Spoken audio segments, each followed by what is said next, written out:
Well, hello and welcome everyone. We are thrilled to have you join us for today's Counselor Insights webinar, created to help you better support students exploring out-of-state opportunities.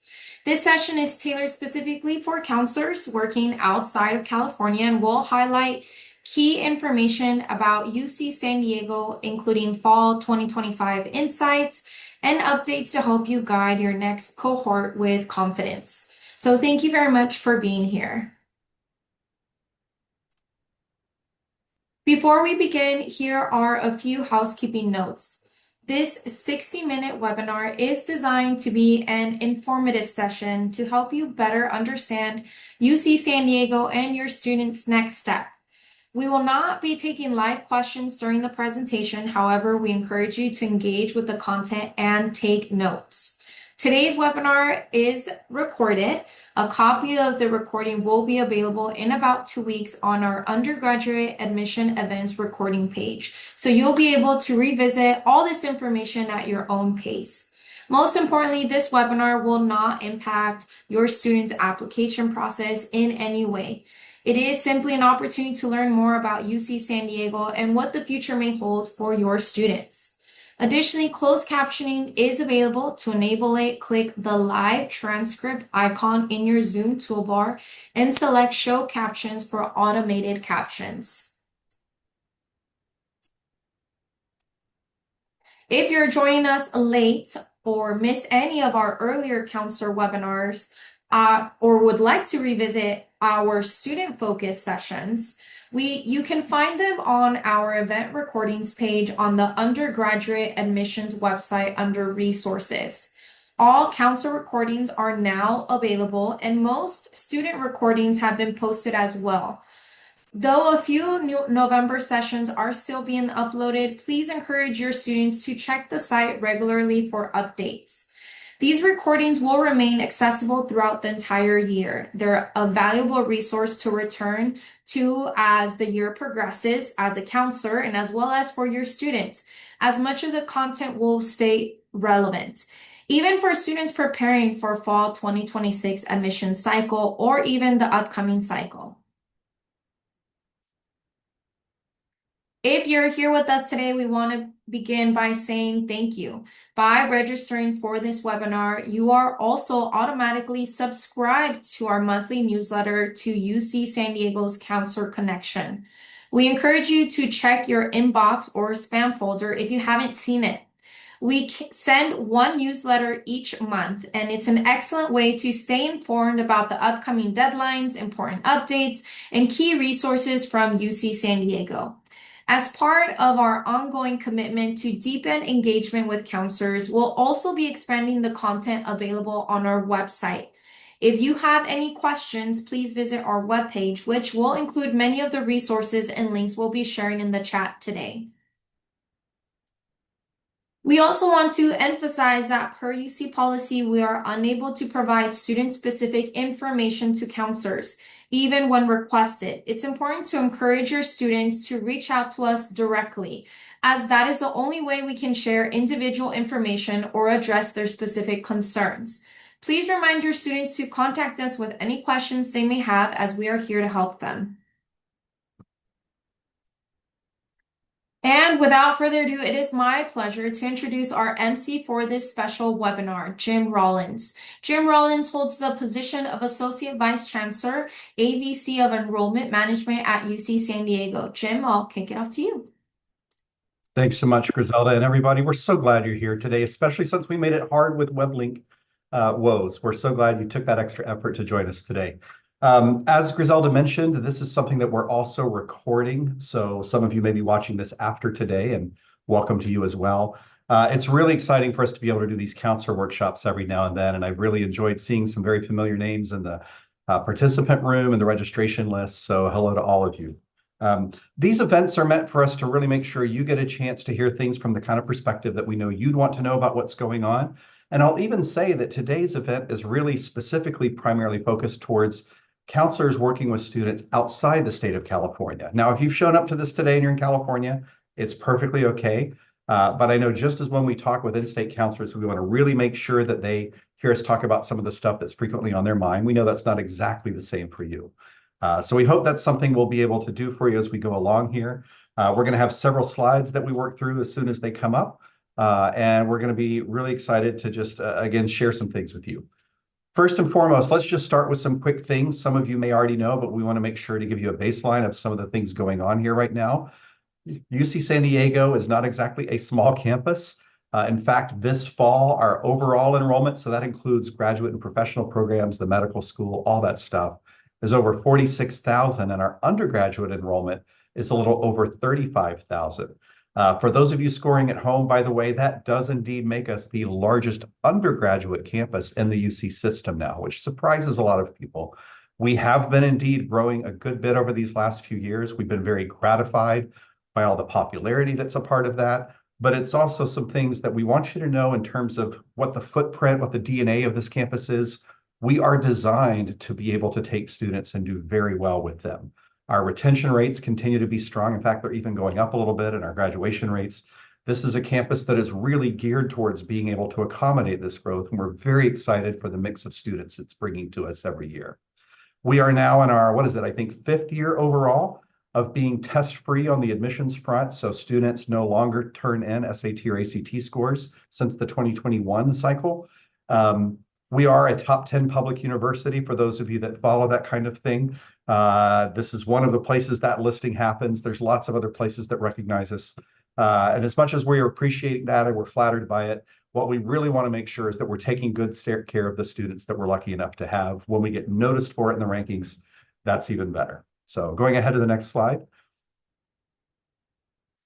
Some other things about our applicant pool. Now, we just passed our deadline, as some of you may know, for fall of 26 applications, but sometimes we don't even get a chance to share all this information with you here. So this is this past cycle that we just had. These numbers are really big.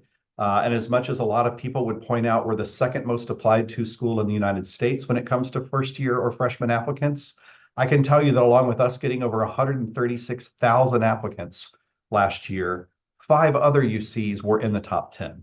So we just know it comes with the territory here, and it makes for kind of a wild ride for you and your students. But we just like to make sure you understand that. You can see that on the first year side, we had a 28% admit rate last year. Our admit rate has been hovering somewhere around a little below, a little above that over these last few years. And the mid 50%, which is a fully weighted GPA, by the way, on those first years of a 4.07 to a 4.27, tells you that the vast majority of our students have some kind of weighting going on in what they've taken for us. So that's a little bit of a background on some of those statistics. On the transfer side, we know there might be a few of you today that are not only possibly working with current students at community colleges or universities, but you might have a student who has a long-term plan where they're going to leave your high school and start somewhere else and then eventually come to us. Those numbers are much smaller and probably not as scary for you. And so on that transfer side, a little over 22,000 applicants last year. We admitted a little over half of them. The mid 50% GPA there again is not high school. It's not weighted. It is more of just a classic 4-point GPA from the college side. And that's what that looks like. Moving on to a few other things about just looking at this newest class. The total size of our incoming class this year is one of the largest we've ever had at 7,801. The transfer side is about half that side. And on the California side, even though most of you are from out of state today, we'll let you know that one of the things for this that makes for such an unusual proportion of transfers and first-year students compared to a lot of other public flagships around the country is that here in the state of California, we actually have legislation that directs us to make sure that for every 2 incoming California resident freshmen or first years we bring in, that we will have at least 1 transfer student from a California community college. Those ratios, which we simplify by just calling it 2 to 1, don't apply to out-of-state or international students, which is what most of you represent. But we still think that's part of, again, you getting to know our DNA and what we're about. So that's a terrific thing. And it means we had a little over 11,000 new undergraduates join this 35,000 student undergraduate student body this year. Moving along to some of the next things as well. The very important diversity that we're always trying to prove upon here. This gives you some of the figures from our UC official data that we share, talking about the incoming first year and transfer percentages for Latine students, for Black or African American students. Native American and Native Hawaiian Pacific Islander groups are much smaller, which is typical in a lot of schools. But we always want to make sure we see those students as well, and we always want to make sure to identify them and make them feel seen. When we get later in the webinar today, by the way, any of you that really love to pull up more data on this kinds of things, I'm going to show you a place where you can go on the UC Office of the President webpage and get all kinds of the data that go on for this, not only for us, but for the rest of the UC campuses. So talking about a few more things today. We're again kind of plowing through a first few things. We want to give you some other overall information in terms of where our students come from. Obviously, California is going to be the most represented state in our student body every year. But beyond that, here are those next 9 states, I guess it works out to be, in terms of the sheer number of incoming students this year. Those representations of Washington, Texas, Massachusetts, New York, Arizona, I'm keeping on going down the list. That represents several different time zones within the US. And on top of this, we have great representation from a few dozen countries beyond the US as well. Again, we are a state institution. Everybody knows that, I think, already. And so we have some very big commitments to serve our own state students, but we love the variety of mix of perspectives and origins and backgrounds and stories that this gives us when we have so much interest from your students all over the place. And it's just terrific for us to see. Now, in addition to where these students are coming from, let's tell you a little bit about what they're going into. Some of you may be more familiar than others with some of the majors and departments and things that we offer here on this campus. A lot of people refer to UC San Diego as the STEM campus of the UC system. I'm not sure that's true. But on the other hand, you're going to notice by some of these numbers that we have really heavy representation across a few of those areas. These are all called schools, not colleges on our campus. We'll tell you a little bit later why we use those 2 words in a very particular way here. But our academic schools, which are all named here, like biology or Scripps Institution of Oceanography, you can see that some of these departments are a lot bigger or smaller than others. Some of these areas like biology may sound like it's just a department, but biology is actually massive and it has 7 different majors within it. There's a lot of interest in going into STEM-related disciplines here on this campus. It plays out in our applicant pool, some of the things I'll tell you about our admissions process in a few minutes. But you can also see we're very proud of some of these smaller things as well. I also encourage you, as you try to picture what your students would encounter here, look at some of, again, those ratios between the different freshman and transfer numbers. You can see over on the right side with something like the Rady School of Management, for which we have 3 different majors that are all joint majors with other areas like business psychology or business economics or international business. That's a place where we have a little more than 1/3 of those incoming students into that set of programs as transfers. You might come to something else. Let's take a look at physical sciences, where it's much less than 1/3 who are coming in as transfers than first years. This is not even necessarily about who we're trying to bring in, but sometimes it's about where the interest comes from. And so we're always trying to balance out, as I think any large institution would. We're trying to balance out who we can take and who we have room for while trying to meet that 2-to-1 ratio that the state wants us to meet. And that's just overall, by the way. They don't require us to do that for every single thing we do. But this gives you a flavor for who's on our campus. Some of you may really like the idea of your students coming to a place where their major of interest is really popular. Some of you, I hope you love the idea of your student getting to come to one of these tiny, very prescribed parts of our campus. I think Scripps Institution of Oceanography, or SIO, we call it here for short, is one of the most fantastic examples of that. It is truly the origin of the species when it comes to institutions doing work in marine sciences and climate change. All that kind of stuff actually predates our campus by 6 decades. Scripps has been here all that time. And it's a very tiny part of the campus where your students, if they are focused on that, they're going to get that feel of a really tiny, intimate environment while still being part of something really big and expansive at the same time. Best of both worlds, and have their cake and eat it too, right? So this is a little bit about that. One thing I want to make sure also I point out before we go on to the next slide is look at the far right there again for undeclared. And you'll note that we only have first year mentioned here. That is because as we continue to try to balance giving students opportunity and variability and variety, we also really need to make sure we're conscious about the space we're maintaining and making available here. So a few years ago, we stopped including undeclared as an option for transfer applicants coming to us from other institutions. So we do expect incoming transfers to have basically half their degree done. and to be able to dive into something here, even if they still can change their mind in some cases. And we'll talk about that a little bit more when we get to the admissions process itself. But this hopefully gives you a good flavor of what our students are doing. Again, there's 160 different majors and specialty areas across all of these areas. Your students can do minors in many of these areas, but hopefully this gives you a good flavor of that. Griselda's going to next take us on to a few more slides where I'm just going to go through these quickly. And again, if you really are a data person and you want to come back and pour over these data in a recording later, that's great. But this just gives you an idea about how the long-term interest in our campus has been growing. Again, we know some of you, your students may have just started looking at us seriously over the last few years. Others of you have always had students looking at UC San Diego and you feel very familiar with it. But this gives you a sense of what's been going on in basically a 20-year sense. And that highest line here is about first-year students from California. The yellow one is domestic non-resident, or that's a fancy way of saying out of state. And the other, I guess that's a lighter blue line of international students is there as well. And you can see that those numbers have been moving around for quite a while. And you can also see starting from 20 to 2021, you can see that we've mainly had a very big jump in California applicants. So just a reminder and a kind of an explanation behind the curtain for you on this. 2021 is the first year we stopped using SAT and ACT scores and admissions, that we became test-free. And especially within the state, that really freed up a lot of students who probably should have applied in the past anyway, to feel like they had the confidence to apply. We didn't see that big of a spike from out of state at all, or international students, but we had a little bit of that in there.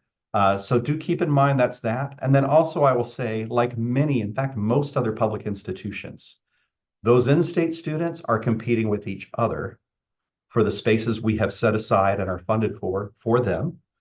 Your out-of-state and international students, which together we'd simply call non-residents, they're competing for space that we are funded for and have space for them. So really, when your students are wondering about their chances of getting in here, you can tell them to ignore all the stuff that's going on about California residents when they see a chart like this. Not that they would necessarily see this, but we're helping you see this. All right, Griselda, I think our next one is a transfer version of this same 20-year timeline. Yeah. So this is applications. And again, here, you can see residents at the top, and they've been more of a kind of a swoop up and down. They're affected by different things over time. I'd say one of the biggest things we've noticed lately with transfer students over these last 5 or 6 years is that's associated with the pandemic. But even some things aside from the pandemic and the economy, we've seen transfer community college enrollment going up and down in various ways here in the state. It probably reflects that more than anything else. Our students who apply to us as transfers from out of state or abroad, those numbers are, again, quite low and they don't move in the same ways. I will tell you, most of our international transfers and some of our out-of-state ones are actually still attending California community colleges when they get ready to come here as a transfer student. And that has a lot to do with the major prep requirements I'll talk about in a few. 2 more line graphs, and then we'll move on to a few other things. This next one shows you the admission rate by residency. And by the way, we hope these are easy to read. If you look on the left side here, you can see that's the admit rate. So 0.4 means a 40% admit rate, for example, right there in the middle. Here you can see that domestic non-resident rates of admission are actually higher than they are for international or for California resident students. And that's because really when we are trying to make our decisions each year, it's not really about achieving a certain admit rate. That's a byproduct because ultimately, again, we know what rate of yield those students are going to have, and they behave very differently with us for a variety of reasons. And so we're going to offer admission based on what we see going on. I can tell you all that for a few years before I arrived here in 2022, we know that our campus was not really using wait lists. And so their approach to how many people they offered and how they approached making sure they reached their goals but didn't go over them looked a lot different than what we've now done for the last 4 years in a row, where we're making very robust use of wait lists to try to navigate this and make sure we keep the enrollment here managed. That's what we do in enrollment management, right? And then one last line graph, this will show you for the transfer students. Those numbers haven't changed all that much at all. The number of applicants each year hasn't changed as much, but to the extent it's grown modestly, the amount of space we've had because we've been growing has kept up with that. The freshman numbers you might have seen had a downward slope over time because we have demand going up much faster than we will ever be able to keep up with in the room on this campus. But transfers, again, it's a little bit more static over time. I'll also just tell you one of the reasons the yellow line here is so volatile, up and down by quite a bit, is that those numbers tend to be pretty small each year. Most of our applicants for transfer admission are either international or California residents. All right, let's go on to our next slide. And we'll kind of get beyond some of these overall things into what some of you probably want to hear the most about today is whether it's this year or in a future year, what are we doing lately about admissions requirements? Again, some of you know this stuff like the back of your hand. Others of you are just kind of logging in for the first time to really hear out details on a UC campus. So we'll try to land somewhere in the middle in the level of detail here. First and foremost, when we talk about what many states that some of you are in start with, we have a fairly standard way of saying who's eligible to be considered for admissions here. And what we do in the state of California, some of you may hear this mentioned as if it's some really crazy exotic thing. We have what we call the A through G courses. And honestly, all that really means is that just like every other state in the country, we've got requirements for a minimum number of classes in English, in math, in social sciences, foreign language, language other than English, arts, all that kind of stuff. And we just simply put letters on them. There's a very robust system here in the state of California where the state approves the courses that the high schools offer. That doesn't necessarily apply as much to you when you're not in California, but we'll talk about that a little bit more in a few slides. And then along with that, we look at your students' weighted GPA in terms of meeting some very basic minimum requirements. An out-of-state student or international students, we need to see them as having a weighted 3.4 or higher. An in-state student needs a 3.0 or better. But either way, that, which is also based, by the way, on 10th and 11th grade, really becomes the foundation of us starting what is a much more competitive and selective holistic review that follows that. On the transfer side, because I want to make sure we keep remembering our transfer students today, we are very firmly a campus that really doesn't have room for your students unless they're coming in with 2 years already completed. So to be more specific, that's 90 credits if they're coming from another school in the quarter system like we are. If they're in semester land like so much of the US is, that'd be 60 credits. But again, it all works out to be the same. There's a very particular 7-course pattern of things they need to have taken as a part of their first 2 years of college. And then also for some majors, there's a very important piece related to preparation for specific majors on this campus. We call that major prep for short, and you'll hear me talk about that quite a bit when we go into some of the other next slides. One way or another, too, again, GPA matters here. And depending on what they're going for, the GPA may be a much more particular requirement that has to do with how we do transfers. But either way, these are some of the basic things about this. Okay, so moving on from these requirements, here's some of the basic things that happen next and how we think about this. First of all, with first-year students, this work that we're doing to then holistically review your students, first of all, let me make clear, despite that massive applicant number we showed you, we really are giving 2 reads to every file. In fact, some of these are read by more than 2 holistic readers, because if those 2 who don't see each other's scores, if their marks are off, if it's a really unusual file, we do occasionally send files onto 3rd reads. Either way, with 136,000 applications last year, that means we did well over 250,000 holistic reviews of applicants wanting to join UC San Diego as freshmen last year. No exaggeration at all. If anything, we want to make sure you know that we're trying to give that best look. Even if your student is below one of those A through G or GPA requirements, we'll even still take a look to make sure at least that everything was calculated right. And some of these files are quicker to read than others. Some of you, for all we know on this webinar today, may be external readers for us, in which case, thank you for all you do. Or if you're an external reader for another UC campus, thank you for that as well. But either way, it's an army of people that help us with this. My admissions staff are just incredible about the training and the consistency and the accuracy they put into this, and it really pays off. They're certainly focusing especially on academic achievement because that's always going to be the heart of our decision. They're going to look not only at how your student's done overall, but how it might compare to other students applying to UCs from your high school if we have a critical mass of those. We're going to look at things like consideration of the major they're going into. Not so much that we're looking for different courses as part of what our holistic readers do, but more and more we're finding that we really need to match what a student's done in high school with what they're going to want to keep doing in college.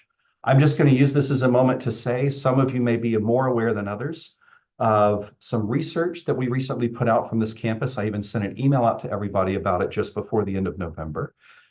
There was a work group, a faculty senate admin work group on this campus that I co-chaired, in which we felt like the last few years have seen us really, really having to re-gauge how much students' transcripts are telling us about how ready they are for disciplines, especially those that involve really intensive advanced math. And so we will let you know one of the things we're finding from this is we need to take a closer look at not just whether those students stand out to be admitted in our overall process, but we're thinking more and more about the right place for those students with their majors.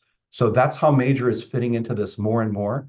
The other thing you should know is that for the last 4 years in particular, we've really started to make sure we do more to make sure that while we want to take strong students, whatever they want to study, we know that some of our majors are so competitive to get into that if we admit a student who has their heart set on, say, computer science, and they can't get into that straight out of high school, we found sometimes that over the years, those students would think they could show up and have a very easy chance of switching in a year or two later. And we're actually not quite built that way. We're very much focused on giving students what they are looking best and most competitive for when they start. And then for those most selective majors, and there's a very short list of them, but they're mostly in engineering. For those majors, the student won't necessarily be able to switch in later. And so we're thinking, are we doing that student a disservice to admit them when they're never going to get what they want? And also, are we looking at other students who would be great, who might have been missed before, but really are a good fit for a major that does have capacity and is even possibly wanting to grow? And so that is fitting more and more into how we do things here. And that's your definite behind the curtain sausage being made tip for the day. We're always looking, of course, at personal qualities. The UC system has prided ourselves for years on a list of 13 factors that are agreed upon by our Board of Regents, by our system-wide Faculty Senate Committee on Admissions, which is called BORS in our acronym shorthand here. And so we're always going to try to see how what that student has done lines up with some of those less academically oriented things they might bring to the class, great experiences, tough obstacles they've overcome. As we try to really get to understand that student, we're going to really play that into how we make these decisions as well. The truth is, the vast majority of our applicants here could make it just great here. And so we do consider this splitting hairs. We don't consider this separating the cans from the cannots, but we really have to go through some selective things. To give you all the math from a while back, if you think about that 136,000 applicants last year, that means we needed to ultimately deny admission to roughly 100,000 of these applicants. And it's the crappiest part of our job, but it is something we need to do. And so this is how we approach it. One last thing I want to say about this on this very important page of our presentation today is that we do have a portfolio review for majors in the School of Arts and Humanities that are portfolio related. So that would mainly be music, dance, theater, and visual art. And students applying to any of those 4 areas can, but are not required to submit a portfolio. You can see that even though our deadline was yesterday, that we give students an extra week to submit their portfolio because they can't turn it in until they've turned in their UC application. So if you have any seniors who are looking at that, or for that matter, transfer students who are doing that, really make sure they know that that portfolio has to come in by the end of this week. If we have one and the faculty give that portfolio a high review, it may absolutely make a difference in the student's chance of admission to the university. Some of your students submitting portfolios are so strong they're going to get in without or with it. Others, it might be the difference. And other students, even a strong portfolio may not be enough to get them in. So that's pretty much how that works.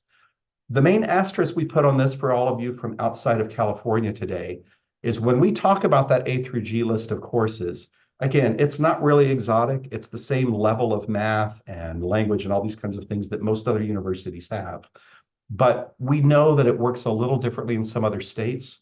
I would especially say if your students are struggling with seeing if they have area F completed, which is the fine visual and performing arts. If we need a year and their school district or their state or their county is doing some things where they really have trouble finding that extra unit, that's nothing to worry too much about. But absolutely, we're going to need to see them meeting the minimums in things like math, science, foreign language, English, history, and social studies. So really, you should take a good look at that. There's a lot of resources online, both with us and the UC Office of the President system-wide to help you know how that's going. But that's all that kind of thing. if your students that in foreign high school in particular, and things look close, but not exactly, we'd hate to see you have them not apply. So always have them apply and again, meet these requirements as well as they can, and we'll see what we can do. By the way, I want to emphasize, even though many of you know me for having been in admissions for 3 decades, I'm not officially in the admissions office here. And so that team, we have several of those folks who are already starting to handle the applications that have come in. I'm so grateful among a few other people online with me today. We do have Curtis Murasaki here, who's a terrific associate director and leader within admissions. Curtis, now and the rest of this webinar, are there any things you want to chime in on these? I hope you'll feel free to.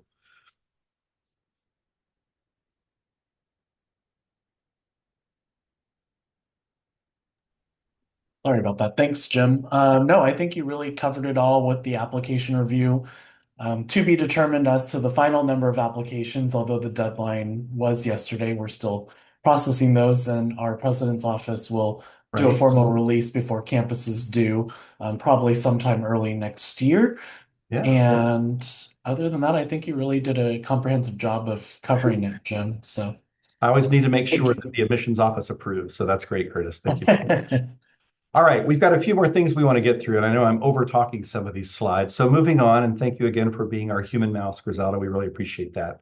We just want to give a particular moment to talk about dual enrollment as one of the ways your high school students can be doing things to get a taste of college in general. Um, it's certainly along with things like AP, IB, the Cambridge curriculum. It's a way your students can have access to courses that we consider rigorous, that we weight in the GPA process. I think as a general rule, any of these kinds of options, including dual enrollment, can strengthen a student's readiness. Sometimes your students might be using it to get past what they can take at your high school. Other times, just to fill in something that their schedule hasn't worked out for. And we love to see students arrive with college credit, but we also don't want them to feel like more and more is better and better. It's a right fit like so many things for them. I just want to also give a little bit of a shout out down here at the bottom. Our folks at UC San Diego Division of Extended Studies, which we sometimes still just call extension for shorthand, that is actually an example of how we ourselves are offering at least a dual enrollment option that some of your students may have interest in. If you go to their website, you can learn more about that for your students. And then also UC system-wide, some of you may be more familiar with UC Scout, which has been around for years. And that's a way that we offer online courses for your students in high school. Some of them are even AP curricula that are approved. So I just want to really make sure you all know that's one of the options for your students. On the other hand, let me now balance this by saying taking a UC San Diego Extended Studies or UC Scout course doesn't somehow give them preferred status in our admissions process either. We just love that we're offering something that we value, and we want to make sure your students know it's possible. But again, it's not like they get any edge for taking our class versus somebody else's. We just hope that'll be something that really helps them out. Okay, moving along. So let's talk a little bit about the transfers. And again, I hope we're covering this enough, but I also know from what we saw in the registration, there's not necessarily a lot of you who are on the college side right now, but you could still be helping a transfer student. So again, I mentioned before, we really need to see they're going to arrive with that 90 or 60 credits in terms of total units when they arrive, the 7-course pattern, kind of like A through G for college students. We're wanting to make sure that they've got some general things in English, math, and a few other areas. We have GPA requirements for eligibility here, just like we do for the first-year students. And I mentioned that major prep thing is a really big deal to us. So if your student is looking at a major as a transfer student only, this does not matter for first years, but if they are looking at a major that has major prep requirements, I cannot possibly overemphasize how important this is. So if they're looking to come here, and I'll just make something up here, if they're looking for one of our majors and we list 5 classes that they absolutely have to go into that major, it is a big problem if that student is even one short on those classes, such that even if their grades are stellar, there are a few majors on this campus that are so competitive that that may stop them dead in their tracks. And at best case scenario, we may only be able to consider admitting that student into an alternate or second choice major. But mainly, it's just so easy and transparent that it's out there to do. We're always scratching our heads at how many students have applied as transfers or going into a major that needs major prep, and they are short of these. So we're just trying more and more to say that. If you knew that and your student knew that already, great, but we just want to really drive that home. And again, we don't have anybody admitted as undeclared. I will also say again, with transfers, we have a heavy priority, much more than with freshmen, 2 California community colleges, so a lot of our emphasis is going to go there. I told you earlier that a lot of our international and out-of-state applicants for transfer admission are actually at California community colleges. And one of the practical reasons for that might be major prep. So again, if we're looking to see that they've taken the right classes, they can probably take classes that count towards this if they're at University X somewhere halfway across the US. But we'd have to really look up every course and know for sure it's not as easy or cut and dry. So just really keep that in mind for any of your potential transfer applicants to us in the future. Okay, on to the next slide. There are a few other things we just want to whiz through, and then we do want to get to answering some of the great questions you all submitted when you registered. For one thing, we do have the FAFSA, and for California residents coming out of high school or community college, the CADA, which is our acronym for those students, it is now open. We are like many other institutions where we mainly need to have students submit this stuff by the end of February, beginning of March. There are times when the deadlines are extended for the CADA or for some other in-state things. But again, most of you today are out of state, so we'll spare you those details right now. You can see that web address at the bottom, and I know Griselda's putting some great links in the chats as well, where you can get more details about that. I will emphasize that compared to other institutions I've worked at and many others we know that you're thinking about, I will say that we put a much heavier emphasis at UC San Diego and all the UCs really on putting most of our dollars towards students based on need instead of giving them to merit scholarships. We do have merit scholarships here, absolutely, but compared to a lot of other institutions, I will be very candid, it's a pretty small amount. But we are starting to experiment with that more and more each year.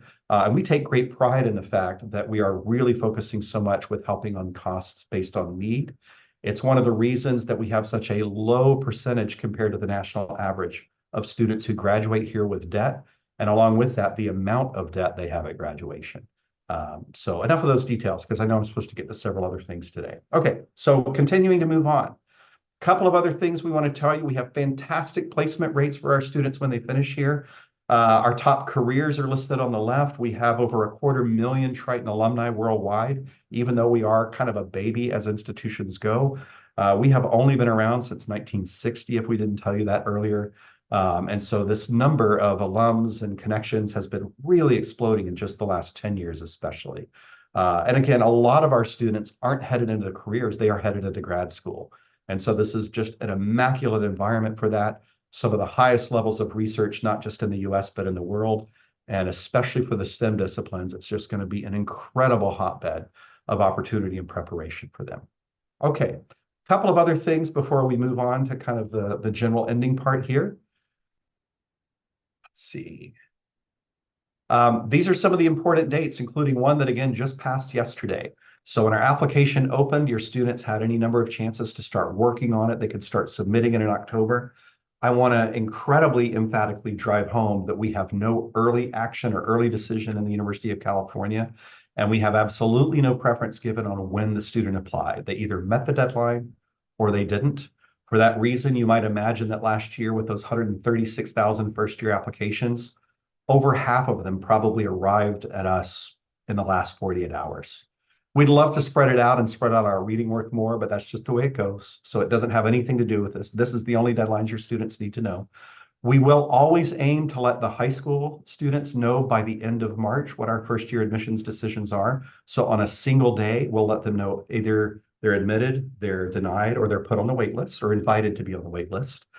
Transfer students, it's the same concept, but it just happens a little later in the spring. We have the very standard national deadline of May 1st for first-year students.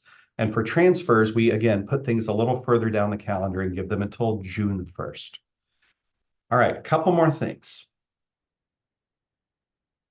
We have, again, tons of different majors and minors. We encourage you and your students to look that up at any time. We're not going to begin to try to tell you which ones are best known or what they're known for, because we just don't have time for that with something like this today. But we really hope you'll look into this and that your students will as well. Okay, going on. We do have a few new majors this year, so we're just going to give them a quick shout out. Media Industries and Communication is a new major within our Department of Communication. We have an AI major. I know several other campuses do, but I'm sure ours is the best. And it's jointly offered between our Computer Science and Engineering Department and our Data Sciences Department. That's really exciting. It's in its first year this year. We had a ridiculous number of applicants for it, and we were able to start a freshman cohort of 150 students. We've been messing around with some of our other majors, and we have a Chicane and Latina studies program. We're now in both physics and econ, which we've had forever.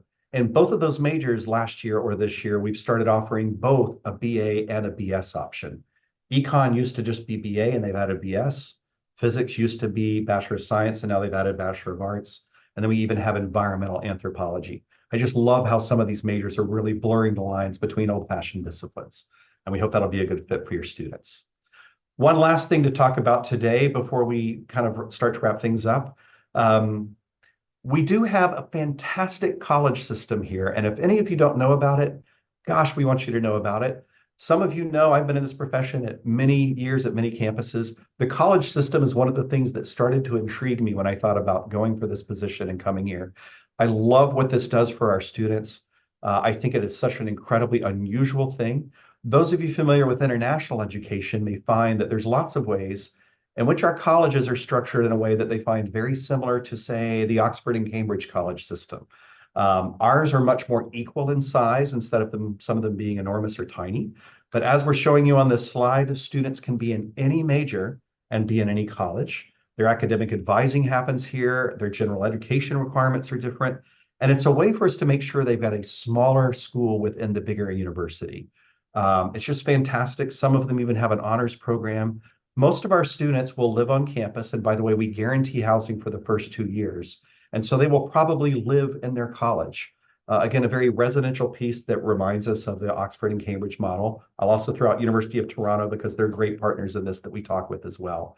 And they have a lot of great activities there. But we also really like to emphasize for students that it's not like you only get to be in that part. You are still admitted to the whole university. Your students will have friends across all 8 of these schools. Some of them are older, some of them are newer. They all have themes, and we really hope you'll check that out. On the next slide, just really briefly, you can tell that these colleges have their own traditions. They're spread out geographically all over the map, literally on our campus. You can see that a good few of them are up along the top of this map here towards the water. That is the actual water there. Any of you that didn't know just how close we were to the Pacific Ocean. And they've been growing over time. And all the time we're looking to add things here. We basically have the second highest rate of housing of any campus in the United States now. And we're even growing more. Just below the pink one right there in the middle, I got to go to a meeting for the first time in our brand new buildings for Thurgood Marshall College, right where Griselda's mouse is right now. It's fantastic. It's stunning. And if you look in the very upper left-hand corner of this photo, that's the research pier that's part of the Scripps Institution of Oceanography. Pretty cool, huh? There's a place we could go have breakfast there if any of you ever come visit. One last thing about the colleges is it has nothing to do with your students' chance of admissions.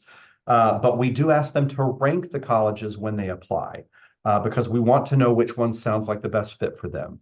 Those of you Harry Potter fans out there, you could say this makes us the sorting hat as we figure out what to put students in. And up until just this year, we would always have the students do like the screenshot shows you here, where they had to rank all 8 colleges before they could submit their application.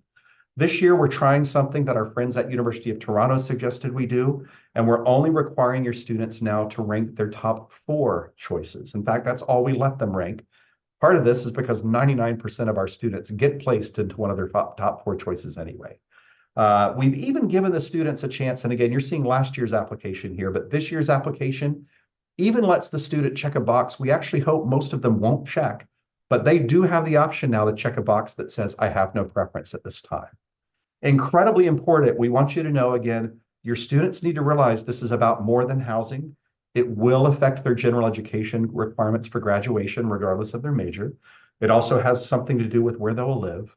And for that reason and a few others, your students who have applied to us as of yesterday, we will send them a few reminders that let them know they can go back into our applicant portal, we call it, and update their rankings of colleges and update their first choice and alternate choice major all the way through the end of January. That's actually one of the best pro tips we want you to take away from these webinars each year, is we've been doing this for years and we're amazed at how many students and counselors don't know this.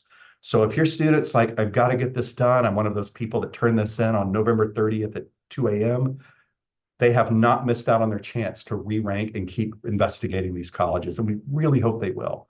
Again, they can even check, I have no preference, and then we'll put them where we need to put them. But once your student gets an offer of admission, that offer of admission will tell them what major they've been admitted to, if any, and what college they are assigned to as well. So we let them know all this information at once. It's pretty cool. Griselda, as always, thanks for all you're putting in there. Why don't we go on to our next slide? We just have a few more things to wrap up here. We have incredible community resources on this campus. Again, we are a very large campus and we know that, but we have incredible retention and it keeps going up a little bit every year. We have support centers that cover everything from students' personal identity, and you see some of them listed here, to things that might be more about the academic areas a student wants to go into. And on the next slide, you'll see a few other things that just have some of those other kind of fabric of things with student life. For some of your students, honestly, what they mainly want to do is be involved and be connected with students with similar interests. They don't feel like they need support. If they got in here, they're a pretty incredible student. We do have 23 Division I teams. We've just finished moving to D1. I will not say school spirit is as crazy here as some other places. Maybe that's a good thing, but it's getting crazier by the year in very good ways. We actually made the March Madness tournament in our first year of eligibility for both men's and women's basketball last year, something that's never been done before and might not ever happen again. But we were very proud. Our men are off to a 7-0 start this year, by the way. We do have sororities and fraternities. We have a great student newspaper, other options, lots of events, all kinds of things around campus. The Sun God Music Festival is one of the largest. You have to be a student to go here, music festivals of its kind in the planet. So lots of different options there. Okay, I think that's it for our slides, Griselda. Am I right? Do we have one more? That is. So with our remaining time, and we don't have much, I just want to spend a little time sharing a few things with you all. And thanks again for being with us here today. But one of the main things we want to do is just try, at least in general, to respond to some of the fantastic questions you all submitted when you registered. Again, we aren't really equipped with a group of this size to have live Q&A today, but we did get a lot of questions about things like holistic review and qualifications. I've ended up covering that a bit, and I hope that's there. A great question about how to prepare students headed into STEM majors. I've hinted at this a little already today, but I want to just take a moment to reemphasize. The A through G requirements are only that your student get through the traditional 3-year sequence of Algebra 1 and 2 and Geometry, or Integrated 1, 2, and 3, a lot of your schools will call it. The vast majority, in fact, over 95% of our applicants last year made it to at least one class beyond that. Usually pre-calc or calc, but some of them go on to take stats or AP stats and a few other things like that. Heck, we know some of them get to calculus in 11th grade and they find a way to go even beyond that. Isn't that amazing? But when it comes to STEM, I want to emphasize that, again, our traditional approach to students coming out of high school is we have not really prescribed a particular level of math or science or subjects in science that a student has to have in high school to go into major X here on this campus. And so I want to really emphasize we continue to think that what we should do for a student coming out of high school is look at who's strongest overall and then let them do what they want when they come here. But again, for various reasons right now, when we see how students are doing, when we see about our capacity constraints with some of these departments, we can probably tell you over these next few years, heading in a direction, not really so much of changing our requirements, but you should just know we are going to start to get more and more selective about seeing how students that go into those most rigorous, difficult majors related to math and science. We probably are going to be more picky about who we give those opportunities to than ever before, while also, because again, we are a state school with an access mission, somehow with all of this, we're going to always be trying to balance that out in any way we can for any of the incoming students. So please know that. Again, lots of other great questions in here. I'm just looking at the list of things again. Major and alternate major impact on admissions.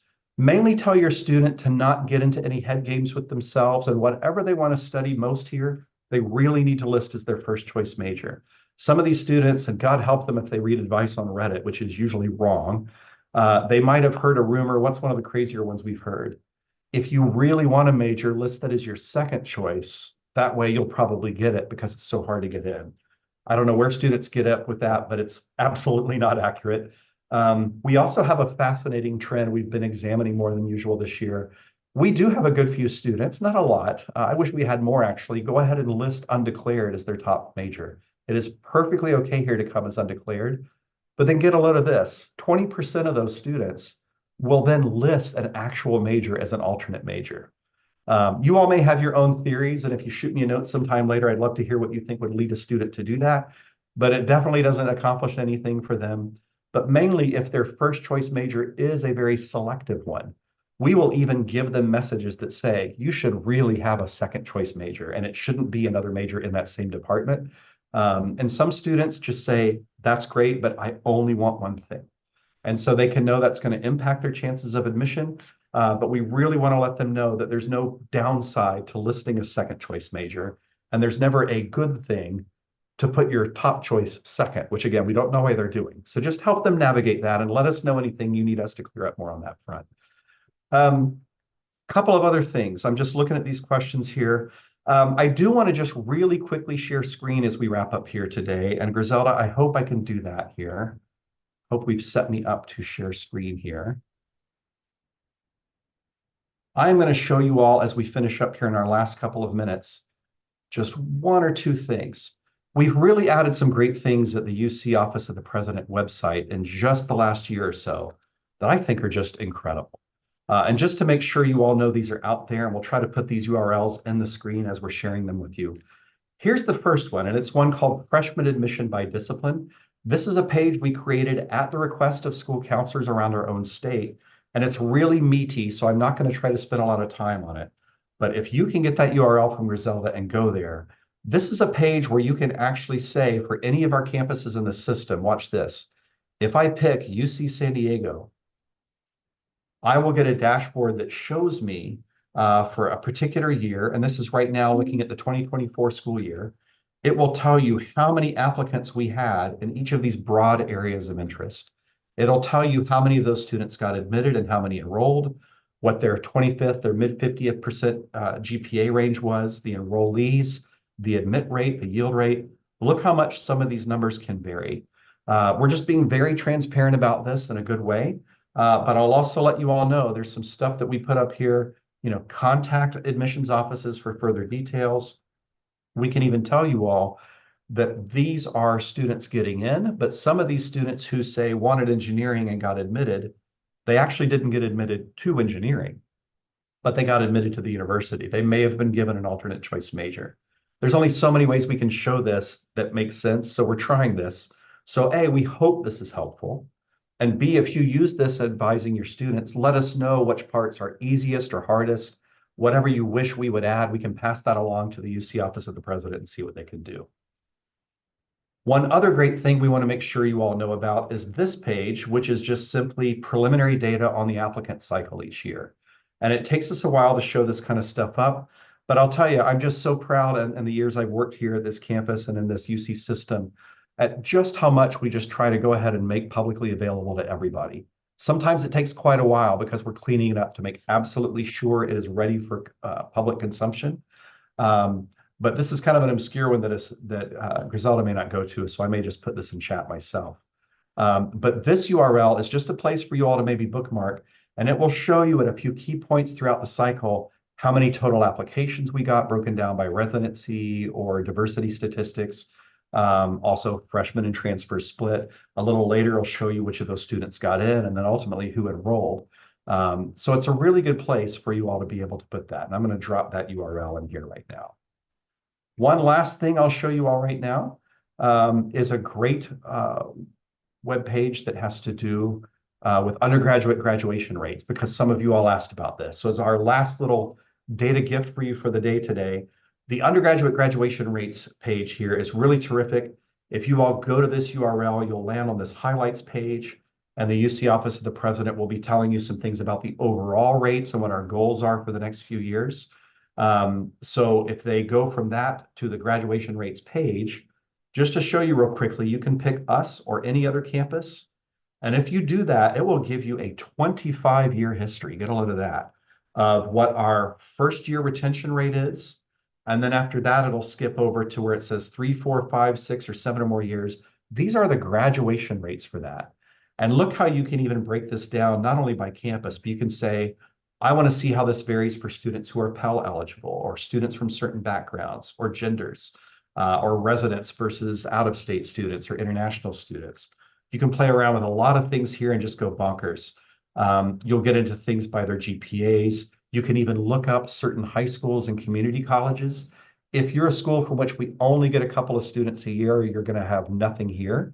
But if you are a high school from which we regularly have a good few students, you can actually go in here and see what your overall rates for your school are here. How amazing is that?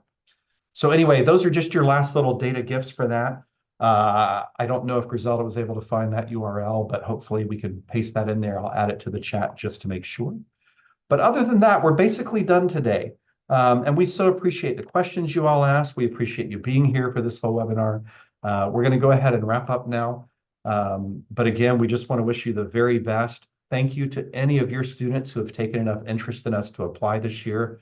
And we'll do our very best to take good care of them throughout the admissions process. And we hope the information we're sharing with you, that we're sharing with them and their families, will be enough to help them figure out that this could be a fantastic place for them to do higher education. All right, everyone. Thanks again for joining us for our December webinar. Have a great evening and go Tritons.